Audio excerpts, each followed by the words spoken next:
Assalamualaikum warahmatullahi wabarakatuh.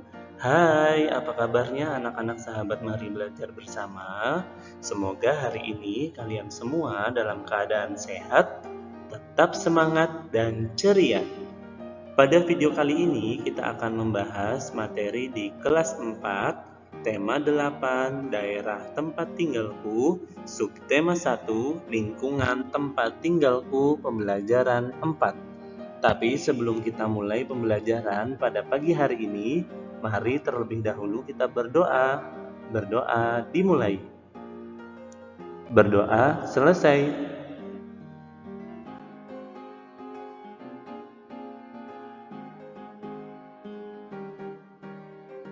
Buat kalian yang belum subscribe channel Mari Belajar Bersama, silakan klik subscribe dan aktifkan loncengnya untuk mendapat pemberitahuan terbaru dari channel ini.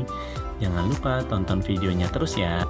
Ayo siap-siap, kita mulai belajarnya ya.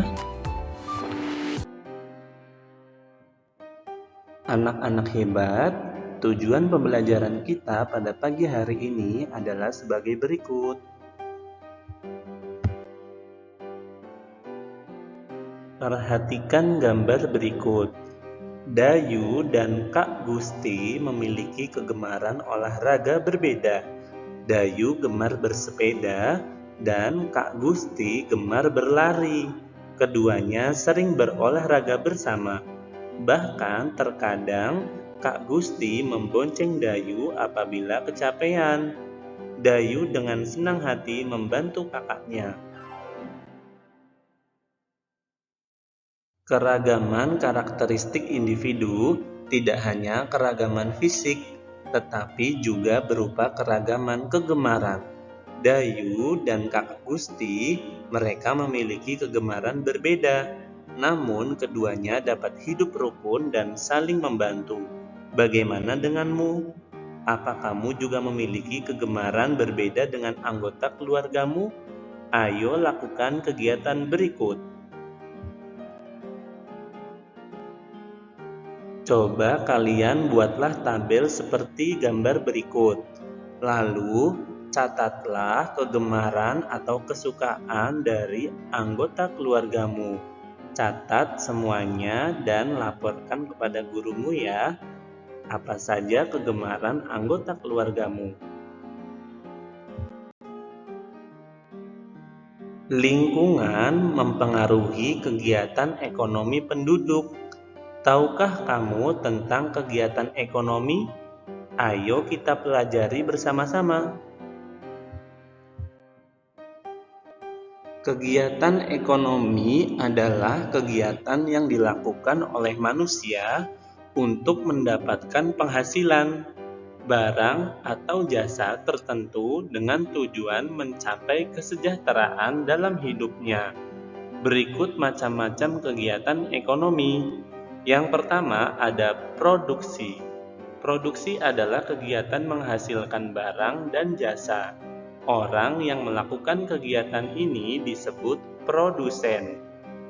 2. Distribusi. Distribusi adalah kegiatan menyalurkan barang hasil produksi dari produsen kepada konsumen. Orang yang melakukan kegiatan ini disebut distributor. 3. Konsumsi adalah kegiatan memakai barang-barang hasil produksi. Orang yang melakukan kegiatan ini disebut dengan konsumen.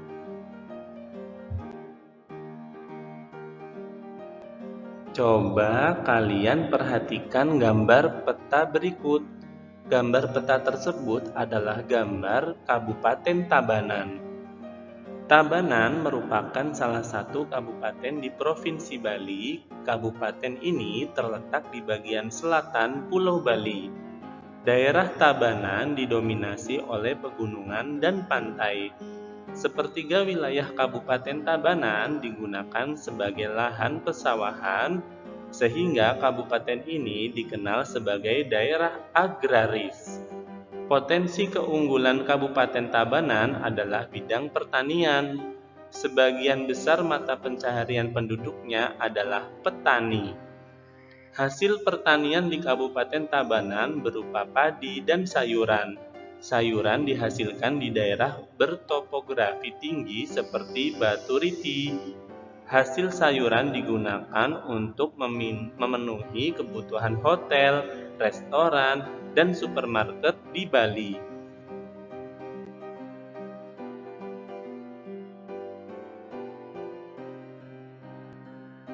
Selain pertanian, ternak unggulan Kabupaten Tabanan adalah ayam. Peternakan ayam buras, petelur, dan pedaging berada di Desa Udu dan Bolangan, Kecamatan Penebel. Di Kabupaten Tabanan juga berkembang industri kerajinan seperti anyaman bambu, keramik, gerabah, logam, dan perak.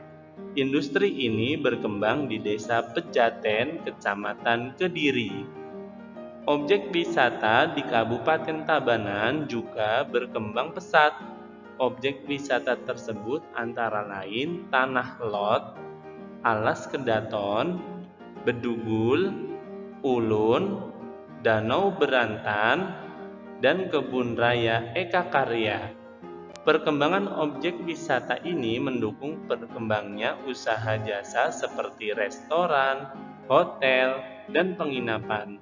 Selain dimanfaatkan sebagai objek wisata, potensi kelautan Kabupaten Tabanan juga dimanfaatkan masyarakat sekitar untuk menangkap ikan. Berikut ini adalah gambar-gambar contoh kegiatan ekonomi di Kabupaten Tabanan. Ada kegiatan pertanian, kegiatan peternakan, dan salah satu tempat wisata di Kabupaten Tabanan. Kegiatan ekonomi di Kabupaten Tabanan. Pertama, kegiatan produksi. Kegiatan produksi meliputi pertanian, peternakan, industri, dan kerajinan. Kegiatan distribusi adalah kegiatan distribusi yang ada di Kabupaten Tabanan, contohnya perdagangan dan penjualan.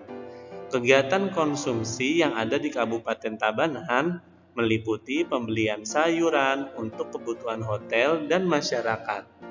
Jenis pekerjaan yang terkait dengan kegiatan ekonomi di Kabupaten Tabanan pada kegiatan produksi, contohnya petani, peternak, perajin, dan nelayan.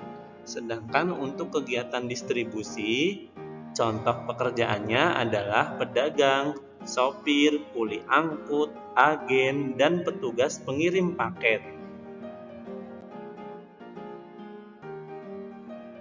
Pada pembelajaran sebelumnya, kamu telah mempelajari tentang tokoh pada cerita fiksi. Tokoh cerita fiksi dibedakan menjadi dua, yaitu tokoh utama dan tokoh tambahan. Tokoh utama adalah tokoh yang memiliki peran penting dalam cerita, ditampilkan terus-menerus, dan mendominasi cerita.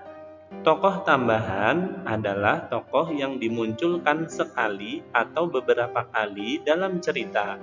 Tokoh ini biasanya untuk menghidupkan cerita atau sekadar pemanis cerita. Dapatkah kamu mengidentifikasi tokoh utama dan tokoh tambahan dalam sebuah cerita fiksi? Ayo lakukan kegiatan berikut. Jawablah pertanyaan-pertanyaan berikut. Siapa tokoh utama dalam cerita yang berjudul Asal Mula Bukit Catu pada pembelajaran sebelumnya? Jawabannya, tokoh utama dalam cerita berjudul Asal Mula Bukit Catu adalah suami dan istrinya. 2. Mengapa tokoh tersebut disebut sebagai tokoh utama? Jelaskan alasanmu. Tokoh suami dan istri disebut sebagai tokoh utama karena tokoh ini memiliki peran penting dalam cerita berjudul Asal Mula Bukit Catu. Selain itu, kedua tokoh ini muncul terus-menerus dan mendominasi cerita. Berikutnya, Siapa tokoh tambahan dalam cerita berjudul Asal Mula Bukit Catu? Jawabannya, tokoh tambahan dalam cerita berjudul Asal Mula Bukit Catu adalah penduduk desa. Yang terakhir, mengapa tokoh tersebut disebut tokoh tambahan? Jelaskan alasanmu. Jawabannya, penduduk desa merupakan tokoh tambahan karena hanya muncul beberapa kali dan hanya sebagai pemanis cerita. Anak-anak hebat, sekarang waktunya kalian untuk mengerjakan tugas hari ini. Jawablah pertanyaan-pertanyaan tersebut, lalu kirim jawabanmu kepada guru kalian sebagai tugas hari ini. Semoga kalian mendapatkan nilai yang memuaskan. Anak-anak hebat, sekarang waktunya kita mempelajari kembali tentang AKM, Asesmen Kompetensi Minimum. Asesmen kompetensi minimum memiliki dua jenis, yaitu literasi dan numerasi. Kali ini kita akan belajar kembali tentang AKM numerasi. Anak-anak, pada pembelajaran AKM pada hari ini, kita akan belajar jenis soal pilihan ganda kompleks, level pemahaman, konteks saintifik, dan konten bilangan. Perhatikan diagram penilaian harian kelas 5 pada muatan pelajaran Bahasa Indonesia, Matematika, dan IPA tahun 2018 sampai tahun 2020 di SD Bina Bangsa. Berdasarkan informasi di atas, manakah pernyataan berikut yang benar?